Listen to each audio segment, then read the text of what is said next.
மாண்புமிகு பேரவைத் தலைவர் அவர்களே, காவிரி விவகாரத்தில் எதிர்கட்சி சில விவரங்களை கேட்டிருக்கிறாங்க. காவிரி நமக்கு உயிர் ஆதாரம், நம்மளோட உணர்வு ரீதியான ஒன்று. அதனால் அதை வச்சு அரசியல் பண்ணுற எண்ணம் துளி கூட நம்ம அரசுக்கு இல்லை.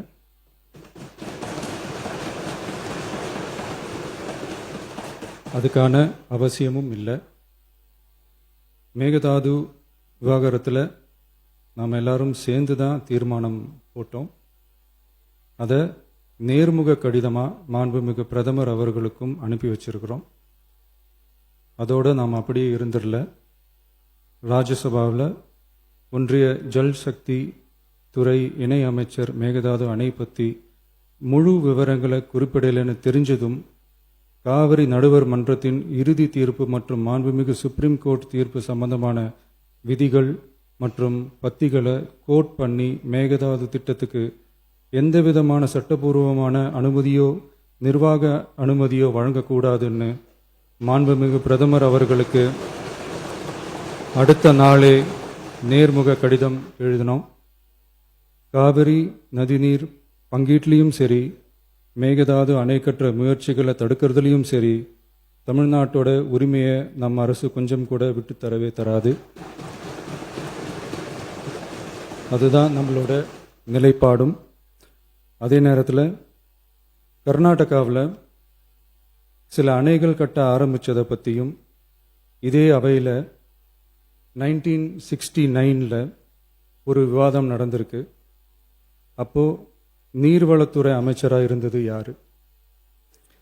அப்போ அணை கட்ட விட்டது ஏன்னு கேட்டு அந்த மாதிரி சீப் பாலிடிக்ஸ்லாம் நான் பண்ண விரும்பலை.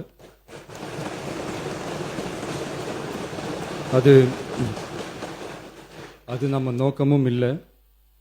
ஏன்னா காவிரி விவகாரத்தை ரொம்ப கவனமாக கையாளணும். எந்த கட்சி ஆளுகிறது, எந்த கட்சிக்கு பெருமை, யாருக்கு பெருமைன்னெலாம் பார்க்கக்கூடாது. இது தமிழக மக்களுடைய பிரச்சனை அப்படின்னு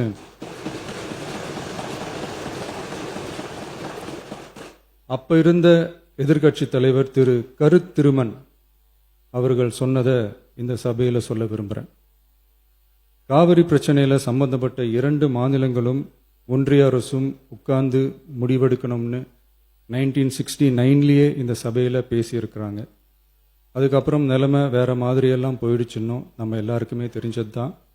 சட்டப்படி இந்த பிரச்சனையை அணுகிறதுல நாம் உறுதியாக இருக்கிறோம், அதில் மாற்றமே இல்லை. இருந்தாலும் ஒரு அட்டெம்ப்ட் எடுத்து பார்க்கலாம்னு தோணுனது தான் அந்த பெங்களூர் விசிட். அப்படி ஒரு விசிட் பற்றி ஃபஸ்ட்டு யோசித்து கேட்டதும் நான் தான். நாம் பெங்களூர் போக நினச்சதை பற்றி பல ஒப்பீனியன்ஸ் வந்துச்சு. நாம் போக நினச்சதுக்கு காரணம், ஒருவேளை இந்த பிரச்சனை தீர்க்கறதுக்கான ஒரு பாசிட்டிவ் சைன் கிடைச்சா நல்லா இருக்குமேன்னு ஒரு எண்ணத்தில் தான். இன்றைய காலத்தில் பகை நாடுகளை பேசி தீர்க்க பார்க்குறாங்க, பக்கத்து மாநிலத்தோட பேசி பார்த்தா என்னன்னு நினச்சேன்.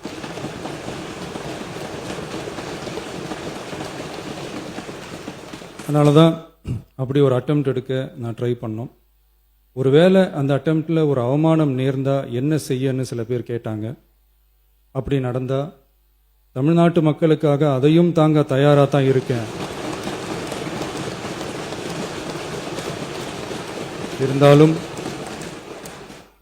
இருந்தாலும் நம்ம மேலே அன்பு காட்டின அத்தனை பேருக்கும் என்னோட நன்றிகள். இந்த காவிரி விவகாரம் பற்றி மாண்புமிகு நீர்வளத்துறை அமைச்சர் அவர்கள் உரிய விளக்கம் அளிப்பார். அதே மாதிரி காவிரி பிரச்சனையால் பாதிக்கப்பட்ட விவசாயிகளுக்கான அந்த இன்சூரன்ஸ் பிரீமியம் அரசே கட்டுறதை பற்றி கேட்டிருந்தாங்க. அதுக்கான விரிவான பதிலை மாண்புமிகு விவசாய அமைச்சர் அவர்கள் தருவார். அப்புறம் இந்த குறுவை சாகுபடிக்கு அந்த நிவாரண தொகுப்பு பற்றி எதிர்கட்சியிலேருந்து கேட்டிருந்தாங்க. அந்த குறுவை சாகுபடிக்கு அந்த நிவாரணம் ஏற்கனவே கொடுத்தாச்சு, வழங்கியாச்சு. இது அரசியலே நாங்கள் தான் அப்படின்னு சொல்லிக்கிறவங்களுக்கு இது எப்படி தெரியாமல் போச்சுன்னு எனக்கு தெரியல.